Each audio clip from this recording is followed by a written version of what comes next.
Amén. Nos preparamos para recibir la palabra del Señor. Les invito a abrir su Biblia en el Evangelio de Mateo.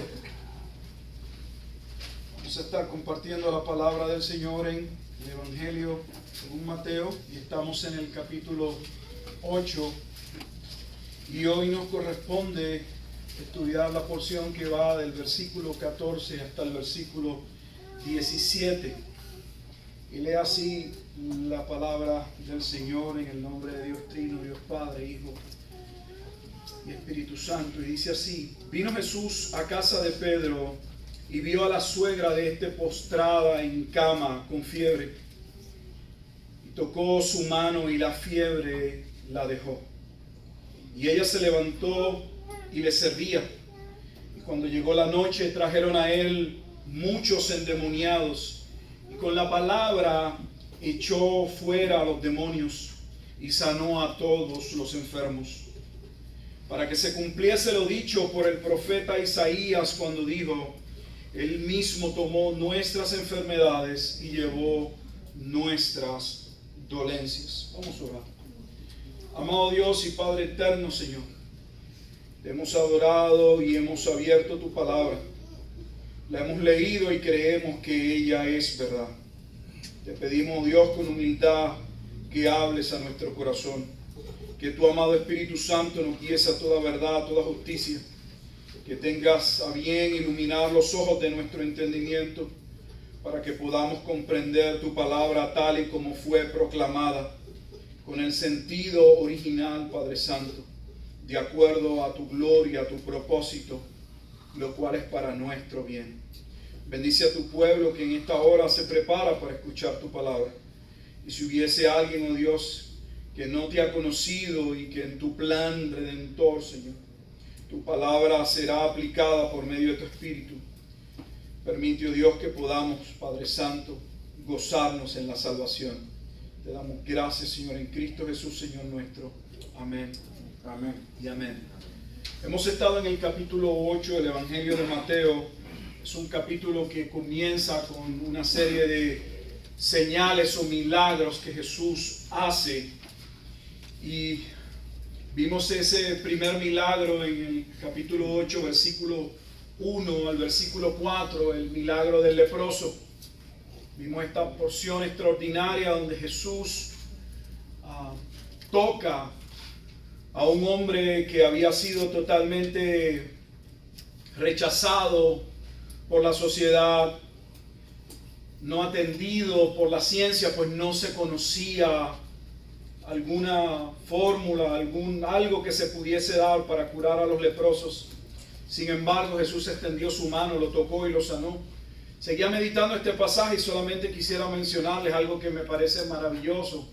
Mientras luego de predicar seguía meditando en este pasaje, pues cuando uno lee los siguientes relatos se percata, como en el que viene a continuación, que Jesús no tenía que haber tocado al leproso. Pudo haber simple y sencillamente, como hizo en el caso del siervo del centurión, haber dicho la palabra y hubiese quedado sano de todas maneras. Pero es maravilloso que Jesús toca al leproso. Y pensaba en el cuadro de la redención, pues para Jesús realmente poder limpiarnos tenía que tocar, tenía que hacerse pecado por nosotros. La ira y la justicia de Dios tenían que venir sobre Él para que nosotros pudiésemos realmente ser sanados. Luego pasamos al versículo 5 en adelante hasta el versículo 13 y vimos la porción de este siervo del centurión, a quien, según algunos líderes religiosos, Jesús le debía algún favor. Este hombre les había ayudado a hacer una sinagoga y ellos llegan, vimos, pidiéndole a Jesús que le sane, pues lo merece. Y en ese momento vimos que mientras ellos piensan que el hombre es digno, ese centurión envía unos amigos y les dice que él no es digno, que no vaya a su casa, que él es un hombre bajo autoridad y reconoce la autoridad de Jesús. Y le dice: di la palabra. Yo sé que al decir la palabra, mi siervo será sanado. Esta parte de la autoridad es muy importante y vamos a verla en esta porción, pues el capítulo 7 finaliza en el versículo 29, porque les enseñaba como quien tiene autoridad y no como los escribas. Jesús ha finalizado el sermón del monte y la audiencia que lo escucha reconoce en su predicación y en su enseñanza una autoridad cual nunca han escuchado. Pero ahora Mateo pasa de la autoridad que podían reconocer conferida por la manera en que enseñaba, la proclamación, el uso con el cual trazaba las escrituras, la verdad que era proclamada mediante su mensaje. Y ahora Mateo muestra las evidencias y las señales de esa autoridad. Cada uno de esos milagros que estamos viendo evidencia no solamente el conocimiento de Jesús sobre la palabra de Dios, pues Él es la palabra encarnada de Dios según Juan, sino la autoridad para llevar a cabo aquellas tareas que Dios le dio a conocer. En el versículo 17 de la porción que nos corresponde hoy, este es el pasaje clave con el cual debemos considerar la porción de la sanación de la suegra de Pedro y también los endemoniados que son traídos. Dice ese versículo 17 que debemos tomar como base para que se cumpliese lo dicho por el profeta Isaías cuando dijo: Él mismo tomó nuestras enfermedades y llevó nuestras dolencias. Hasta ahora hemos visto 3 milagros maravillosos que algunos dicen son milagros que Mateo señala sobre personas que posiblemente nadie se hubiese dignado a acercarse o a tocarse. Eran personas que dentro del marco de la ley o no eran bien vistas o no eran gratas. Sin embargo, son sobre esas personas con los que Jesús manifiesta su poder. Pero alguien podría suponer o entender hasta este punto que si el versículo 17 no es solamente está contemplado dentro de la sanación de la suegra de Pedro, los endemoniados que le son traídos, sino también los otros milagros que hemos visto con anterioridad, alguien pudiera llegar a la conclusión que ese versículo, que es una proclamación de una profecía de 700 años antes de Jesucristo, es el profeta Isaías en el capítulo 53, quien Mateo va a decir que Jesús está cumpliendo el pasaje del siervo sufriente, que lamentablemente los judíos ortodoxos siguen pensando que se refiere a Israel como nación y el sufrimiento por el cual Israel tendría que atravesar. Pero Mateo está identificando a Isaías 53 y nos está diciendo que el siervo sufriente es Jesucristo. Ahora, alguien podría llegar a la conclusión de manera rápida y decir, bueno, ahí dice entonces que Jesús no solamente llevó sobre la cruz nuestros pecados, sino que también llevó nuestras dolencias e enfermedades. Este es uno de esos pasajes que algunos utilizan para hablar de la confesión positiva, para establecer que los creyentes no deberían estar enfermos y si por alguna razón se enferman, solo necesitan ir a Isaías 53, a abrazar ese versículo, creer Isaías 53 y que toda enfermedad y toda dolencia debería dejar a los creyentes, pues Jesús no solamente llevó en la cruz nuestros pecados, sino que llevó todas aquellas cosas que afligían al hombre. En el movimiento de la fe y la prosperidad se proclamaban por lo menos 3 cosas que Jesús hizo en la cruz. No son correctas, pero era lo que establecían. Establecían, número 1, que Jesús llevó en la cruz nuestras enfermedades, por tal razón los creyentes no deben estar enfermos. Que Jesús llevó en la cruz nuestra pobreza, de manera que entonces nosotros pudiésemos ser enriquecidos. Claro, casi siempre son ministerios el que termina enriqueciéndose es el pastor o el profeta. Los pobres hermanos siguen pactando a ver si algún día prosperan, pero vemos los jets y se evidencian los carros y las casas de que al menos los predicadores o algunos de ellos con ese mensaje están prosperando. Y lo tercero, que es lo único que realmente debemos ver, que es la conclusión, es que Jesús vino a tener ese momento donde Dios lo habría de pasar por un sufrimiento brutal, un sufrimiento tremendo, pues Él vicariamente nos sustituiría en la cruz. Él tomaría todo el peso, la ira de Dios vendría sobre él para que nosotros pudiésemos ser realmente sanados. Ahora, ¿qué es lo que está haciendo Mateo? Mateo está tratando de decirnos, miren todas estas personas que han sido sanadas, tú también podrías pedir que Jesús diga la palabra sobre tu vida, o como otros dicen, ya ni tan siquiera Jesús debe decir la palabra. Ya tú como creyente puedes hablar la palabra, ten fe y Jesús te va a sanar. Es eso lo que está enseñando Mateo capítulo 8, versículos 14 a 17. No, lo que Mateo está haciendo es identificando a través de cada uno de estas señales o milagros que Jesucristo es el Mesías. Eso es lo que está haciendo. Lo que está haciendo es algo similar a lo que hace Juan con las 7 señales o milagros que presenta. Identificar que Jesucristo es el Señor. En Mateo, Jesucristo viene a hacer un rol como el de Moisés. Él es quien viene a sacar al pueblo de Egipto. Él es quien viene a dirigir al pueblo hacia la tierra prometida. Y en cada área en que Moisés falló, Cristo realmente cumple, sobrepasa todas las cosas, pues el Antiguo Testamento era solo sombra de aquello que habría de venir. Según a Moisés se le dieron señales. Si usted recordará, en Éxodo capítulo 3 y Éxodo capítulo 4 está el momento en que Dios se le revela en Madián a Moisés para ser llamado a sacar el pueblo de Egipto. Y Moisés presenta un sinnúmero de razones o argumentos que según él no lo califican para poder hacer la obra de Dios. Y Dios le da a su hermano Aarón, resumiendo la historia, y le dice, tú no quieres hablar al pueblo, te sientes que no eres apto, no hay problema. Yo te voy a hablar a ti como quiera directo, y tú le vas a hablar a Aarón y Aarón le va a hablar al pueblo. Pero Dios le dio unas señales que son muy importantes a Moisés, porque le dijo, a través de estas señales el pueblo debe evidenciar quién te envió. Y hay dos cosas importantes que Dios le da. Número uno, le revela su nombre.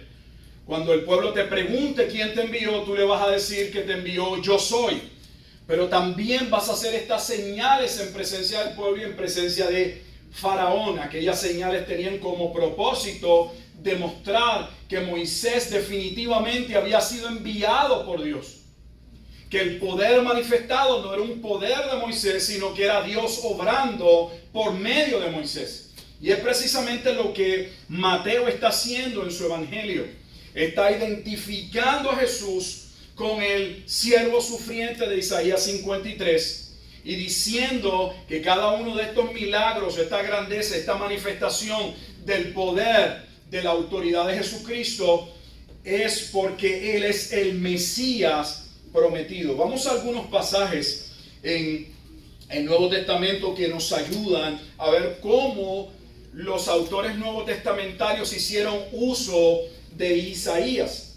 Me gustaría, número uno, que fuéramos al libro de los Hechos. Y vamos al libro de los Hechos, al capítulo 8.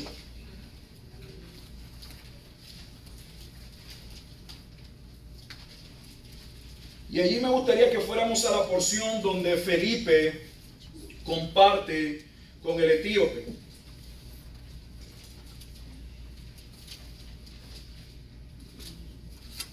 Dice el versículo 26, un ángel del Señor habló a Felipe diciendo, levántate y ve hacia el sur por el camino que desciende de Jerusalén a Gaza, el cual es desierto. Entonces él se levantó y fue. Y sucedió que un etíope, eunuco, funcionario de Candace, reina de los etíopes, el cual estaba sobre todos sus tesoros y había venido a Jerusalén para adorar, volvía sentado en su carro y leyendo al profeta Isaías. Y el Espíritu dijo a Felipe, acércate y júntate a ese carro. Acudiendo Felipe le oyó que leía el profeta Isaías y dijo, pero ¿entiendes lo que lees? Y dijo, ¿y cómo podré si alguno no me enseñare? Y rogó a Felipe que subiese y se sentara con él. El pasaje de la escritura que leía era este: como oveja a la muerte fue llevado, y como cordero mudo delante del que lo trasquilaba, así no abrió su boca. En su humillación no se le hizo justicia, mas su generación, ¿quién la contará? Porque fue quitada de la tierra su vida. Respondiendo el eunuco dijo a Felipe, versículo 34, te ruego que me digas, ¿de quién dice el profeta esto? ¿De sí mismo o de algún otro? Entonces Felipe, abriendo su boca y comenzando desde esta escritura, le anunció el evangelio de Jesús. Así que hay un dato importante, no solamente Felipe está identificando a Jesucristo con el siervo sufriente de Isaías 53, sino también estamos viendo que Isaías 53 era una proclamación anunciada ¿de qué? Del evangelio. Hay algunos que hacen alguna separación entre el Antiguo Testamento y el Nuevo Testamento. Eso no es lo que vemos en el Nuevo Testamento. Vemos que hay una unidad entre los dos testamentos y que esas profecías antiguo testamentarias, los autores del Nuevo Testamento vieron que tuvieron cumplimiento en Jesucristo. Así que vemos que aquí se está identificando que Jesucristo es el Mesías, el siervo sufriente. Quisiera que vaya conmigo ahora al Evangelio de Juan y vamos a ver ahora dos pasajes donde se utiliza también el profeta Isaías, pero en este caso se utiliza para decir que tristemente, aunque él llevaría sobre sí la carga, el dolor por nuestro pecado, no obstante sería malinterpretado o sería juzgado de una manera diferente por muchos.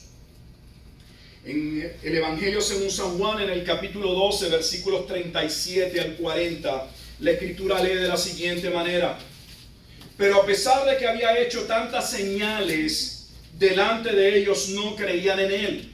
Evangelio de Juan, capítulo 12, versículo 37, ahora vamos al 38. Para que se cumpliese la palabra del profeta Isaías que dijo: Señor, ¿quién ha creído a nuestro anuncio? ¿Y a quién se ha revelado el brazo del Señor? Está proclamando el primer versículo de Isaías 53. Por eso no podían creer, porque también dijo Isaías, y ahora va a hablar de Isaías capítulo 6, en el momento en que Isaías recibe el llamado de parte del Señor. Cegó los ojos de ellos, verso 40, y endureció su corazón. Está hablando del juicio de Dios sobre el pueblo por causa del pecado, para que no vean con los ojos y entiendan con el corazón y se conviertan y yo los sane. Y el versículo 41 dice que lo identifica con Isaías cuando dice: Isaías dijo esto cuando vio su gloria y habló acerca de él, de Cristo. Nuevamente vemos en el Evangelio de Juan, en el capítulo 12, versículo 41, que se identifica a Jesucristo con el cumplimiento de Isaías 53. Quisiera que vaya conmigo ahora al libro de Romanos, en el capítulo 10, pues Pablo también hace uso de Isaías 53 en Romanos. Y lo hace de una manera similar a Juan, solo que el énfasis mayor o la razón por la que lo cita es para que pudiesen constatar los que estaban escuchándolo o la audiencia que habría de leer la carta, la razón por qué no todos los judíos habían abrazado a Jesús como el Mesías. Pablo tiene que comenzar a responder desde el capítulo 9 de Romanos. Si Israel era el pueblo escogido por Dios, ¿por qué no todos creyeron? ¿Por qué solo algunos pudieron ver en él el Mesías? Y aquí en Romanos capítulo 10, versículo 16 dice: mas no todos obedecieron al Evangelio. Note que va a decir que no todos obedecieron al Evangelio, pero lo que va a citar es a Isaías. Si usted le pregunta a una persona en nuestro tiempo si el Evangelio es del Nuevo Testamento o del Antiguo Testamento, se sorprenderá la cantidad de personas que van a decir: el Evangelio es del Nuevo Testamento. Porque no ven el Evangelio en el Antiguo Testamento por la mala enseñanza que han recibido. El Evangelio son las buenas nuevas del plan de redención, y ese plan de redención comienza o es anunciado por primera vez desde la caída. Desde que leemos en Génesis capítulo 3, versículo 15, que un día, de la misma manera en que Romanos interpreta en el capítulo 5, que por causa de un hombre todos caímos, Dios anuncia en Génesis capítulo 3, versículo 15, que un día de la simiente de una mujer se levantaría un hombre que le aplastaría la cabeza a la serpiente. Él sería el Salvador. En él descansaría toda la esperanza de los hijos de la simiente, pues divide al pueblo o al mundo entre los hijos de la simiente de la serpiente y los hijos de la simiente de la mujer. Y aquí dice más, no todos obedecieron al evangelio, pues Isaías dice, Señor, ¿quién ha creído a nuestro anuncio? Está citando el capítulo 53, el versículo 1 de Isaías.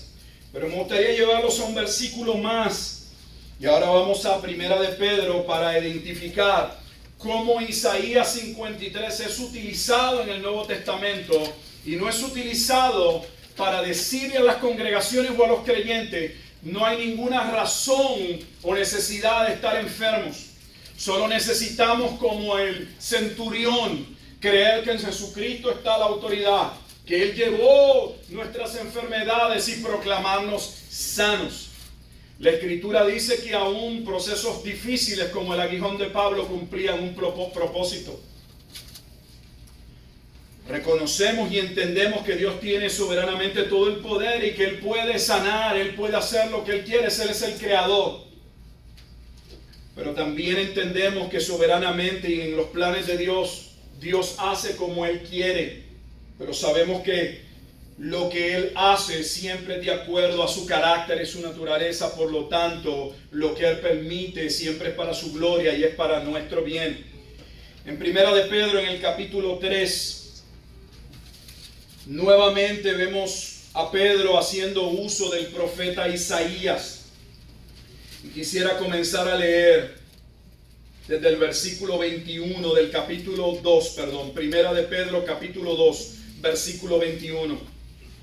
Pues para esto fuisteis llamados, porque también Cristo padeció por nosotros, dejándonos ejemplo, para que sigáis sus pisadas, el cual no hizo pecado ni se halló engaño en su boca, quien cuando le maldecía no respondía con maldición, cuando padecía no amenazaba sino encomendaba la causa al que juzga justamente, quien llevó él mismo nuestros pecados en su cuerpo sobre el madero, para que nosotros, estando muertos a los pecados, vivamos a la justicia, y por cuya herida fuisteis sanados. Porque vosotros erais como ovejas descarriadas, pero ahora habéis vuelto al pastor y obispo de vuestras almas. Observe que Pedro estuvo en la casa. Fue en casa de Pedro donde toma base el pasaje de Mateo capítulo 7. Pedro residía en la ciudad de Nahum o Capernaum. Y es en ese lugar donde se lleva a cabo la manifestación o una de esas manifestaciones poderosas de la autoridad de Dios, de Jesús, sobre las enfermedades, sobre el quebranto, sobre el dolor. Pedro estuvo allí. Pedro vio lo que sucedió con su suegra, como Jesús, dice la Escritura, que simple y sencillamente en el versículo 15, y tocó su mano y la fiebre la dejó. Y ella se levantó y le servía. Pedro fue un testigo ocular, presencial de ese milagro como de muchos otros. Pero Pedro no hace uso de ese evento en su casa y de su suegra para proclamar ni en hechos ni en su carta que los cristianos no pueden pasar por situaciones y que de hecho no deberían tener enfermedades. Pedro no usa esto para llegar a esas conclusiones erradas que muchas veces nosotros escuchamos y que en momento dado aún creímos. Recuerdo en mis primeros años cuando comencé en el seminario, no tuve mucha instrucción o dirección de principio y empecé a leer la literatura. Cuidado con las librerías cristianas.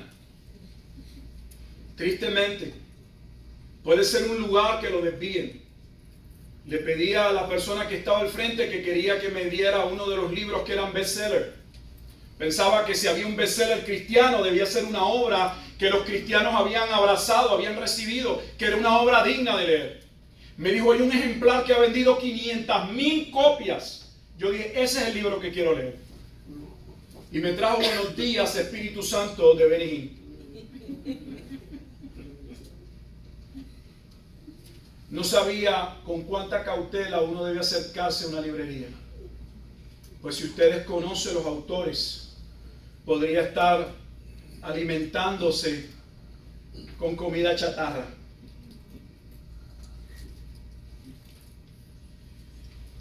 En Mateo capítulo 8, versículos 14 al 17, vemos nuevamente la autoridad de Jesús. No solamente en su manera de predicar, sino en hechos concretos que son evidentes a la luz de todos los hombres. Mateo aprovecha para decir que esos eventos, que esa señal o esos milagros evidenciaban que Jesús era el siervo sufriente. En otras palabras, que Él es el Mesías, el Salvador, aquel que vendría a tomar el lugar del remanente. Pues los profetas no anunciaron la salvación de todo Israel, pero anunciaron la salvación de un grupo de personas que serían preservadas por la gracia y la misericordia de Dios. Quisiera que vaya conmigo a Isaías capítulo 6. Es el momento del llamamiento, del llamado de Isaías. Y quiero que veamos una porción que es citada en el Nuevo Testamento. De hecho, vimos parte de ella. Porque entonces, algunas de estas personas que están recibiendo más que el impacto de la salud, están recibiendo revelación de quién es Jesucristo, son entonces partes de aquellos a los cuales Dios en el Mesías salvaría. Observen Isaías capítulo 6, versículo 9, dice, y dijo, anda y di a este pueblo. Ya Isaías ha visto aquella visión de la gloria de Dios. Isaías responde, envíame a mí. Y dijo, anda y di a este pueblo, oíd bien y no entendáis, versículo 9. Ved por cierto, mas no comprendáis. Engruesa el corazón de este pueblo y agrava sus oídos. Y ciega sus ojos, para que no vean con sus ojos, ni oigan con sus oídos, ni su corazón entienda, ni se convierta y haya para él sanidad. Imagínense qué clase de llamado. Proclama este evangelio para que la gente no entienda, para que no vean, para que queden sordos. Entonces, ¿para qué predicar? Versículo 11. Y yo dije, Isaías responde, ¿hasta cuándo, Señor? Isaías se dio cuenta de la gravedad del juicio que vendría sobre el pueblo. Y le pregunta a Dios, ¿hasta cuándo? ¿Hasta cuándo vas a dejar al pueblo en esa ceguera, en esa oscuridad por causa del pecado? Escuche bien lo que dice, versículo 11. Y respondió él, hasta que las ciudades estén asoladas y sin morador, y no haya hombre en las casas, y la tierra esté hecha un desierto, hasta que Jehová haya echado lejos a los hombres y multiplicado los lugares abandonados en medio de la tierra. Y si quedare aún en ella la 10ª parte. Observe que está diciendo, después del juicio, si quedase la 10ª parte de todo lo que existía,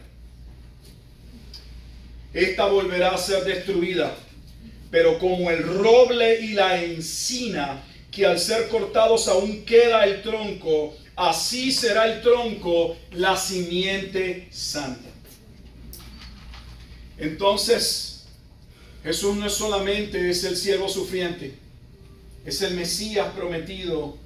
Mateo lo está identificando tal como hizo en el capítulo 1, que en la genealogía lo primero que hace es que identifica a Jesús con la promesa hecha a Abraham, identifica a Jesús con la promesa hecha también a David, ahora lo identifica con la promesa de Isaías. Cada expresión de Mateo donde se dice que esto aconteció para que se cumpliese, es otra pieza de evidencia de que Jesús es el cumplimiento del soberano plan de Dios. Porque eso es importante, porque entonces a Él debemos mirar, a Él tenemos que acercarnos, pues Dios solo en Él va a traer salvación.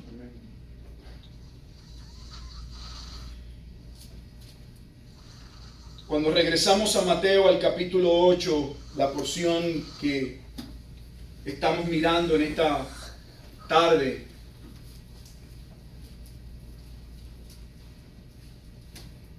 debemos preguntarnos para reflexión si hemos comprendido que Jesucristo es el Mesías, si Él nos ha tocado, no para sanarnos de una enfermedad, para hacer algo mucho más glorioso, para salvarnos. ¿Existe alguna evidencia en nuestras vidas de lo que Dios ha hecho? Observe lo que dice ahí en Mateo capítulo 8, el versículo 15. Y tocó su mano, y la fiebre la dejó, y ella se levantó, y le servían.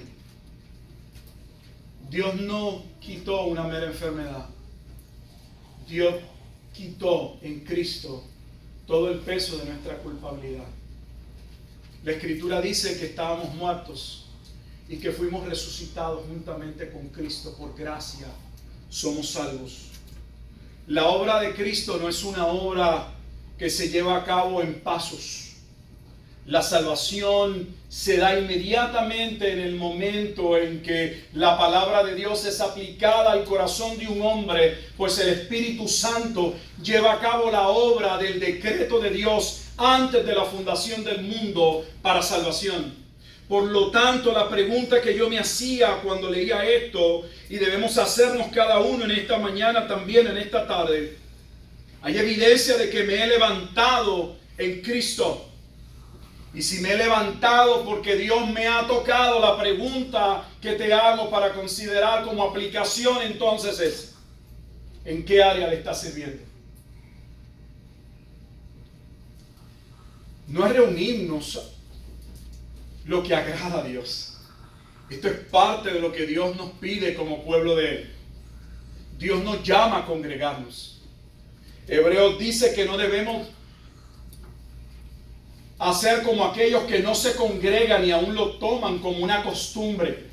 Ahora tenemos una generación de cristianos que no quieren sentir un compromiso con una iglesia local, que quisieran ser cristianos a través de Facebook o cristianos de YouTube a través de redes sociales, que piensan que pueden simple y sencillamente ver un video en su casa y con ello están sirviendo y escuchando la palabra de Dios.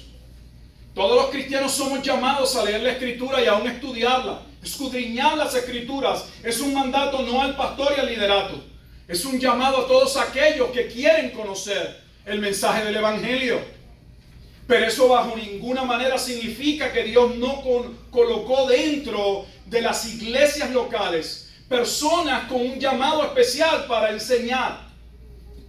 Es nuestra responsabilidad no solamente congregarnos como iglesia. Dios nos ha dado dones para servir. Primera de Pedro dice: cada uno conforme al don que ha recibido, ministrelo a otros. La suegra de Pedro recibió el impacto de la autoridad, de la gracia, de la manifestación del poder de Dios, e inmediatamente se levantó. Muestra de ese poder extraordinario de Dios. Pero más que ello, aquello provocó una actitud inmediata de servicio. Y a mí me preocupa una iglesia que solo se reúne a cantar, que solo se reúne a estudiar la Escritura y que no son sal y que no somos luz, que no comparten a Cristo, que no le hablan a otros el mensaje del Evangelio. Necesitamos no solamente reunirnos, esto es maravilloso y lo gozamos, pero necesitamos vivir a Cristo cuando salgamos de esta reunión. Había una iglesia en Puerto Rico que le pusieron en la parte de atrás, creo que lo he mencionado en otros momentos: se es cristiano de la puerta hacia afuera. Adentro todos cantan, adentro todos pueden parecer cristianos, adentro todos pueden leer su Biblia, pero cuando salimos por esa puerta y nos dirigimos hacia nuestro hogar, vamos hacia nuestro vecindario donde vivimos, cuando salimos al trabajo, cuando salimos al supermercado, cuando compartimos con nuestro vecino, cuando estamos en el entorno social con otras personas, ¿se evidencia Cristo? ¿Pueden ver otros que Dios nos levantó? Es obvio que se dio una diferencia inmediata en la vida de la suegra de Pedro. Dios ha hecho algo mucho más poderoso que sanarnos de una enfermedad. Aún algo más poderoso que lo que hizo con aquellos que resucitó de entre los muertos. Pues aún aquellos como Lázaro que recibieron la vida nuevamente, en ese sentido, volverían a morir físicamente. Pues todavía no había llegado el tiempo, no ha llegado el tiempo sino hasta en la segunda venida, donde recibiremos un cuerpo glorificado. Entonces, sorbida es la muerte en victoria.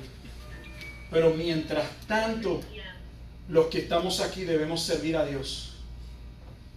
Si Dios te ha revelado y ha mostrado que Cristo es tu Salvador, si entiendes la obra que Cristo llevó a cabo en la cruz del Calvario, que Él tomó tu lugar, que Él cargó todo nuestro pecado, que estando muertos, simple y sencillamente Él nos dio vida, entonces Dios nos ha levantado en Cristo y es necesario que le sirvamos.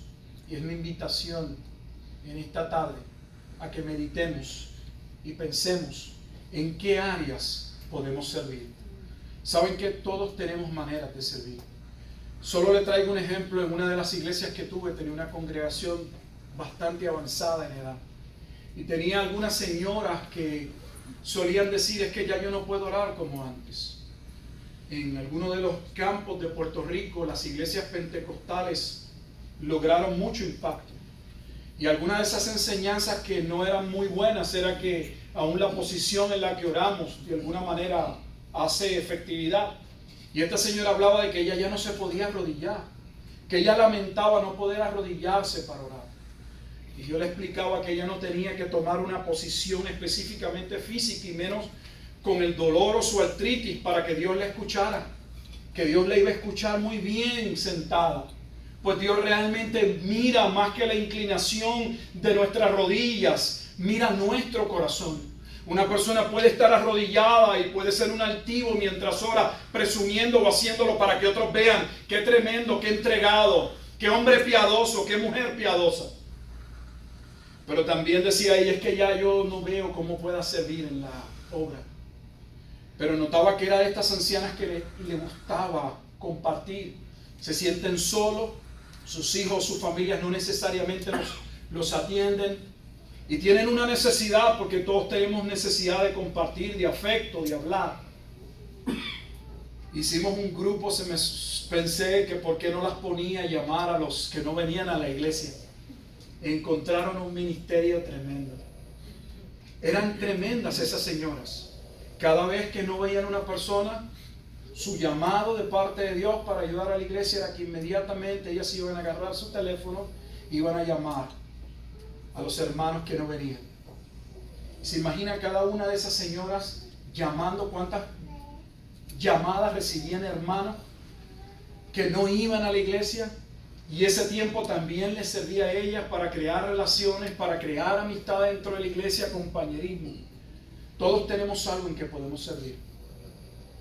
Unos pueden dar, unos tienen dones de administración, dice la Escritura. Todos tenemos algo en que cooperar, pero debemos todos cooperar. Necesitamos no meramente levantarnos como iglesia aquí, necesitamos expandir el reino. Y usted dirá, el reino es de Dios y Dios lo expande. Sí, es cierto, pero Dios nos usa a nosotros para capacitar hombres, para enviarlos a comenzar nuevas obras, a predicar. Los dejo con Romanos 9 y 10, y no voy a llegar allá, pero miren lo que presenta Romanos 9 y 10. Como reformados entendemos en Romanos 9 que la salvación es una obra de la predestinación. De hecho, muestra montones de ejemplos ahí. Y claramente dice que Dios tiene misericordia de quien Él quiere tener misericordia. Y podemos muy ver en Romanos 9 el decreto de Dios, la soberanía de Dios en la salvación, llamando a quien Él quiere. Pero Romanos 10 es parte de la misma carta y realmente no había división de capítulo. Y cuando entras al capítulo 10 ves a un Pablo que dice, sí, Dios los escogió y los que son de Él van a ser llamados. Pero ¿cómo irán si no hay quien les predique? ¿Y cómo predicarán si no fuesen enviados? En otras palabras, que el mismo Pablo que reconoce que Dios en su soberanía salvó a quienes Él quiso, también pone la responsabilidad sobre el cuerpo de Cristo de dar a conocer el mensaje del Evangelio. No es nuestra responsabilidad convertir a nadie, pero es nuestra responsabilidad testificar el mensaje. Y yo los invito a que meditemos en qué maneras o formas podemos llevar a cabo la tarea del Evangelio. Hoy a las personas les encanta estar con sus teléfonos. ¿Por qué no sacas un tiempo y buscas un versículo, buscas alguna buena reflexión y se la envías a alguien? ¿Por qué no compartes? Porque hay tantas maneras de tener comunicación. Según la tecnología puede ser algo que nos aparte y nos quite tiempo de cosas importantes, también puede ser usada de una manera beneficiosa. Sea cual sea la manera que tú tengas para servir, lo importante es levántate hoy, como lo hizo la suegra de Pedro, al recibir el impacto de lo que Jesús hizo, y determinémonos a servir a Dios, como Pablo dijo, hasta el día en que Él nos llame a su presencia. Ojalá que cuando llegue ese momento, estemos cercanos, podamos decir como Pablo, he corrido la buena carrera, he peleado la buena batalla, por lo demás me está ya reservada la corona. Qué momento glorioso escuchar un día en que se diga, ven, buen siervo y fiel, en lo poco fuiste fiel, en lo mucho te pondré, entra en el gozo de tu Señor. Padre, te doy gracias en esta tarde por tu amor y tu misericordia. Te pedimos con toda mansedumbre y humildad que tu palabra siga trabajando en nuestro corazón.